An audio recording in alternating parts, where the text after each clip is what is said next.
si participas todos los años, tienes que, digamos, revalidar esos resultados todos los años. Si tú promueves un entorno diverso, puede haber alarmas, ¿no?, si una persona hace determinados comentarios sobre, imaginemos, la raza de una persona o la orientación sexual de alguien, ¿no? Ese tipo de cosas son muy importantes, ¿no? No solo es retener, sino también saber a quién quieres retener, no a todo el mundo a toda costa, ¿no? Es a las personas que te están ayudando realmente a mantener esa cultura o digamos, al buen hacer de la compañía en general. Jugando en serio. Buenos días y bienvenidos a un nuevo capítulo de Jugando en serio. En esta ocasión tenemos como invitado a Javier Sordo. Él es director de People Europa en ThoughtWorks.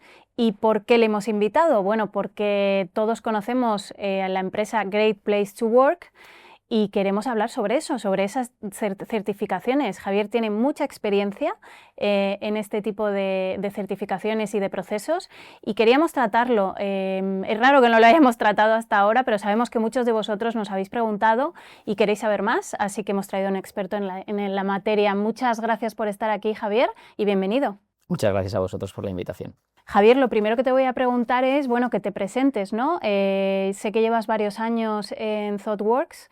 ¿Qué hacéis ahí? ¿Qué hace la empresa? Y cuéntanos un poco cuál es tu cargo, qué países llevas. Fenomenal.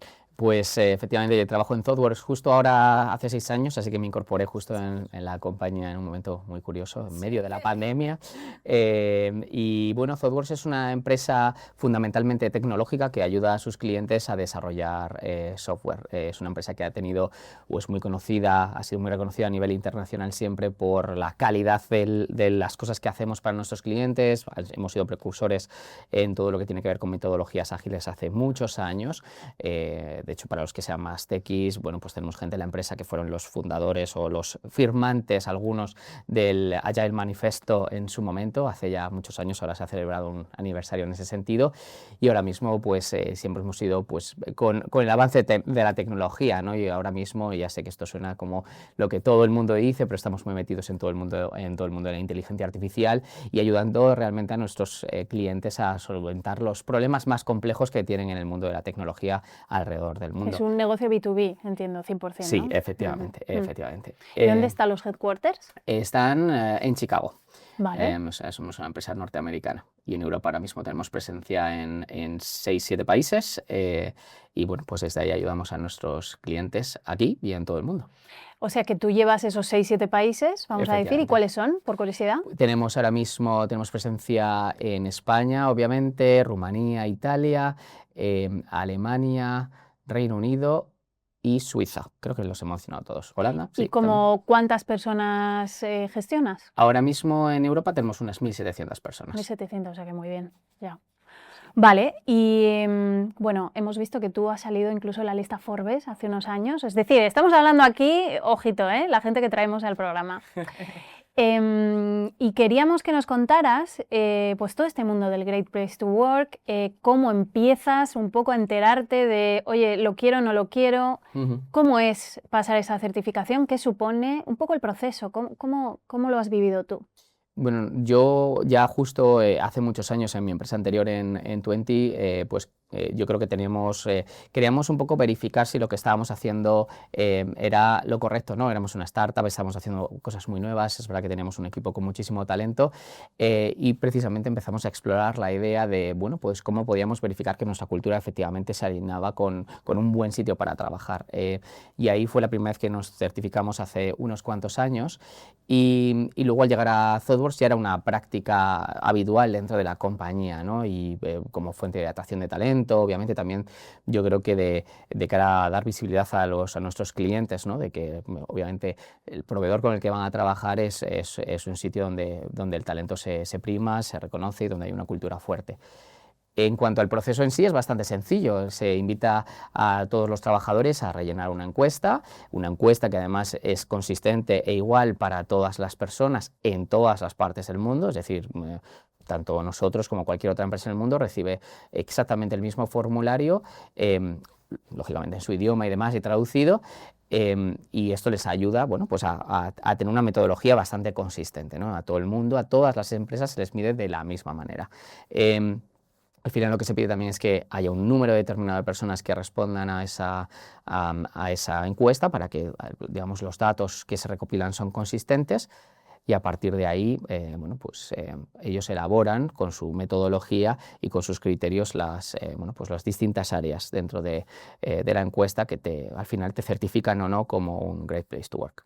Y esto que dices sobre el número mínimo de empleados, ¿es que tiene que haber un número mínimo en la empresa para poder certificarte? Tiene que haber un número mínimo de personas que contestan a la encuesta, ¿vale? Pero incluso los porcentajes varían, ¿no? Ahora que justo estamos en el proceso de certificación, no es lo mismo el porcentaje de personas que tienen que responder en un país como Italia, que en nuestro caso es más pequeñito, que España, que es mucho más grande en cuanto al número de personas que tenemos. O sea, ellos lo tienen como muy estudiado, que les da un valor, un número de respuestas suficientes para que efectivamente los datos sean consistentes. Porque eso va por país, es decir, tú no lo sacas para todos los países de Europa, sino que en cada país hay que hacerlo. Efectivamente, cada país tiene que certificarse. Okay. ¿Y cuáles son esas áreas que evalúan? Pues un poco de todo, ¿no? Desde temas culturales, beneficios, flexibilidad, la relación con los líderes, la comunicación. Ellos evalúan como distintos, luego lo agrupan en distintas áreas determinadas y efectivamente luego te rankean en función de esas distintas áreas, ¿no?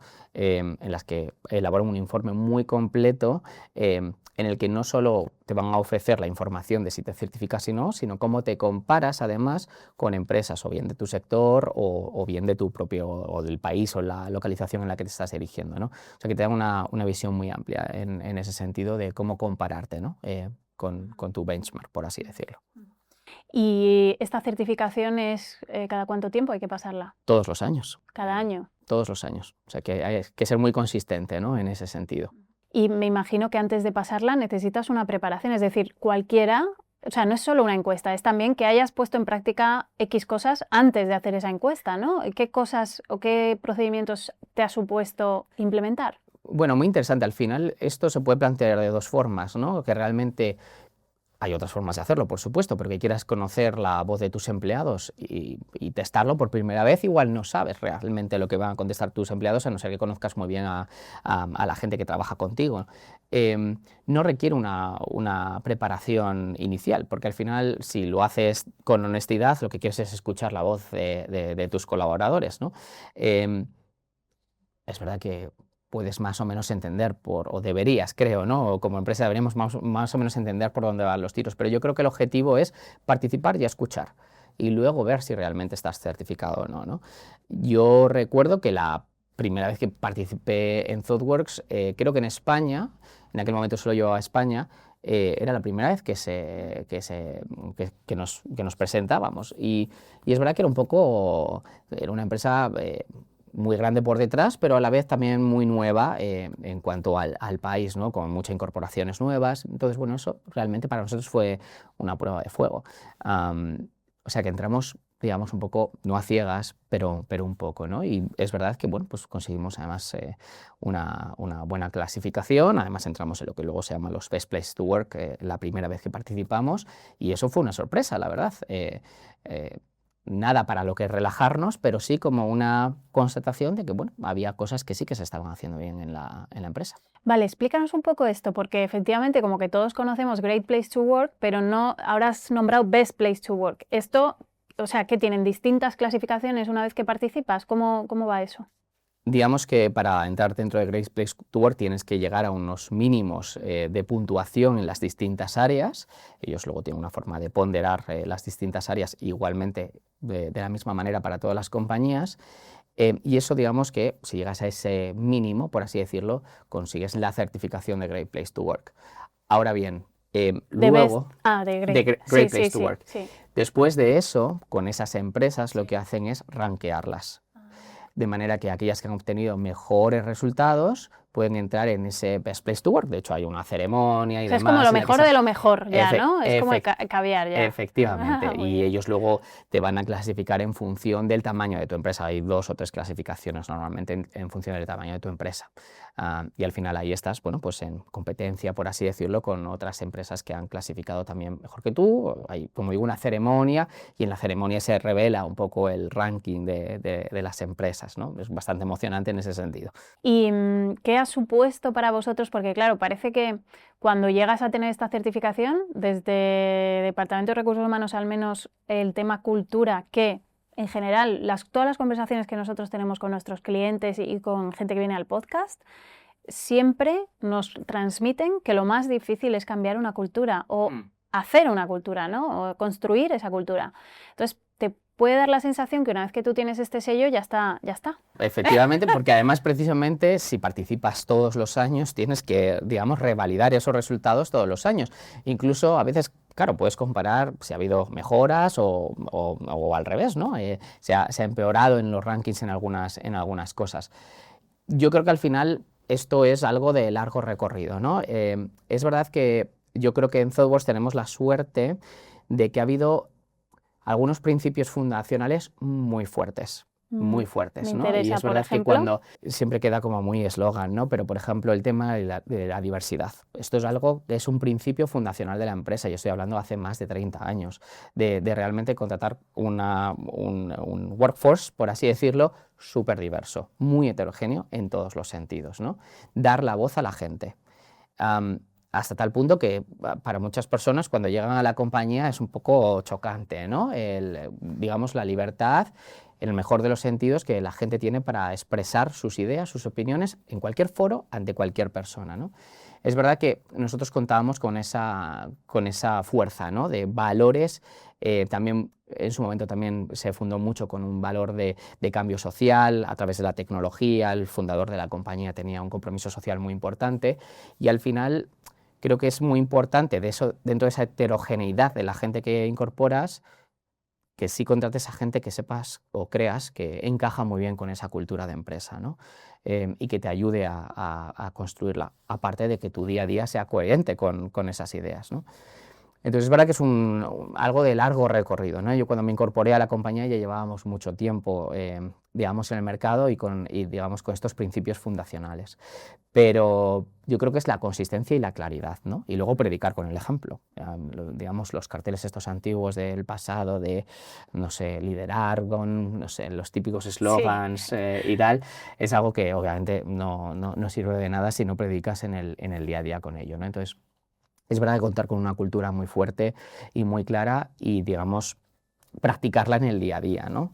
Y saber redirigir a quien no la practique de la manera en la que, digamos, se alinee con la empresa. Digo, dentro de la discrepancia, obviamente, que pueda haber en cualquier compañía, ¿no? Pero estar muy claros en que hay determinadas cosas básicas que se practican y que se ejercen en el día a día. Claro, porque al final, cuando tú sales a contratar, lo primero que miras es un currículum, ¿no? Y si técnicamente esta persona va a poder hacer el trabajo que se requiere. Pero todos sabemos, y cada vez se constata más, que si después no hay un match cultural, si esta persona no va a estar cómoda en este entorno de trabajo, pues por mucho que sepas, técnicamente no va a resultar bien, ¿no? Y nosotros, en nuestro caso, y un montón de empresas con las que colaboramos, le dan muchas vueltas a este tema, porque realmente, claro, si tú eres una startup y quieres una persona que tenga X conocimiento tecnológico o X conocimiento técnico en general, pero esa persona viene de estar, me voy a inventar, 25 años en Iberdrola, probablemente no funcione en tu startup, donde es un mundo en constante cambio, que todo el rato, ¿no? Entonces, es verdad que este tema es fundamental y a pesar de que todos sabemos que es fundamental, hay como pocas herramientas para realmente entender si esta persona va a encajar o no. ¿Vosotros tenéis alguna metodología en esta fase de, digamos, entrevistas? Sí. Que me imagino que eso además desde People os tenéis que asegurar muy bien antes de pasar un candidato al hiring manager, ¿no? Sí. ¿Qué metodología utilizáis? Bueno, nosotros, como decía, el encaje cultural es súper importante para nosotros. Pongo como ejemplo mi caso, ¿no? Pero es algo que es una práctica y sigue siéndola desde hace muchos años, ¿no? Una de las fases del proceso, que es bastante extenso en ese sentido para asegurarnos que hay un match en todos los aspectos dentro de la medida de lo posible, es la entrevista cultural. Y la entrevista cultural, yo recuerdo... Se llama así, entrevista cultural, no está camuflada en otros temas. No, se llama entrevista cultural y la temática que se cubre ahí es amplísima. O sea, a mí me tocaron desde, recuerdo que en mi momento por lo menos se revelaban unas tarjetitas, ¿no? Tú tenías que presionar una serie de tarjetitas en la entrevista y al darse la vuelta pues venía una temática que podía ser desde una situación social o política hasta una cuestión de ética tecnológica, ¿no? Sabiendo que no hay respuestas buenas y malas, pero sí que te puede indicar muy bien, pues no sé, si tú promueves un entorno diverso, puede haber alarmas, ¿no? Si una persona hace determinados comentarios sobre, imaginemos, la raza de una persona o la orientación sexual de alguien, ¿no? Ese tipo de cosas son muy importantes, ¿no? Y es verdad que a mí, a la vez que me chocó en mi entrevista, fue uno de los elementos decisivos para decirme quiero estar en esta empresa, ¿no? Porque fue muy curioso, ¿no? Nunca me habían preguntado de una manera tan directa estas cosas, insistiendo desde el punto de que no hay una respuesta válida. Claro, son como no, situaciones y qué sí, harías, ¿no? exacto, O cómo ¿no? manejarías esta situación. Pero digamos que nos ayuda a prever y a predecir bastante bien si la persona va a encajar en un entorno como el nuestro, ¿no? Que tampoco es fácil de manejar esa diversidad, heterogeneidad. Claro, ¿no? claro. Y estoy pensando ahora en los líderes, porque ahí juegan un papel fundamental, bueno, siempre, ¿no? El liderazgo juega un papel fundamental para bajar esa cultura a los equipos, pero en vuestro caso, pues requiere un skill extra, ¿no? Que es tener mucha más empatía, entender a todos los equipos, distintas edades, distintas, como decías tú, procedencias culturales, quizá etnias o razas o orientaciones sexuales, y transmitir que somos un equipo y que a pesar de nuestras diferencias, o más bien que nuestras diferencias nos hacen grandes, ¿no? Juntos. Eso es. Entonces ahí yo no sé, en tema liderazgo, si vosotros, y también porque en la encuesta esta de Great Place to Work creo que es una de las partes, ¿no? que se evalúa. Eso es. A los líderes. En ese sentido, ¿hacéis alguna formación específica a líderes o algo específicamente enfocado en ellos? Es buena pregunta. Nuestra empresa es bastante estereotípica, aunque hemos ido evolucionando quizás en ese sentido, algo un poquito más tradicional. El tema del liderazgo siempre ha sido una línea bastante difusa, ¿no? Y al final, obviamente, no es lo mismo una persona que acaba de incorporarse o salir al mercado laboral que una persona que lleva muchos años, pero digamos que los estándares en ese sentido son bastante altos. Nosotros sí que hacemos una formación constante en esos temas, precisamente porque hay mucha sensibilidad con determinadas casuísticas, características y demás. Hemos tenido tradicionalmente muchos grupos que nosotros también, digamos, empoderamos dentro de la compañía, que se unen alrededor de determinadas sensibilidades, ¿vale? Que pueden ser sensibilidades más de formación como sensibilidades sociales. Entonces hay mucho hincapié en eso. Y luego algo que yo creo que a veces en muchas empresas se ponen como pues algo legal y demás, nosotros tenemos un código de conducta que, digamos, que tenemos que renovar todos los años, ¿no? Es decir, que insistimos mucho. ¿Y esto cómo hacéis? A ver. Es un curso que esto igual puede encajar muy bien con lo que hacéis vosotros, ¿no? En temas de gamificación y demás. Todos los años tenemos que pasar un curso, digamos, para reforzar nuestro conocimiento sobre el código de conducta de la compañía, ¿no? Esto es algo que es, digamos, obligatorio, también estos canales de denuncia y tal. Ahora, hace relativamente poco, este código de conducta existe en la empresa hace muchísimos años. Por eso digo que es como que sigue sumando dentro del esfuerzo constante de que la gente sepa efectivamente cómo nos debemos comportar con nuestros compañeros o con nuestros clientes o con las personas con las que interactuamos en el día a día, ¿no? Y creo que esto nos ayuda mucho también a reforzar ese mensaje, ¿no? Insistimos mucho en nuestros canales, obviamente, de con quién tienes que hablar, si hay una situación concreta, si no, si hay una situación de desprotección. Y además lo hacemos desde la honestidad de que es con independencia de quién sea la persona que se sienta quizás violentada en ese sentido o quién está ejerciendo esa presión inadecuada o desalineada con la cultura de la compañía, ¿no? Entonces insistimos mucho en eso y somos, digamos, muy consistentes en el mensaje en ese sentido. O sea, lo habéis implementado como algo de compliance, o sea, algo que obligatoriamente hay que hacer todos los años, igual que pues muchos de nuestros clientes nos piden todos estos cursos de igualdad, inclusión, el de prevención del acoso laboral.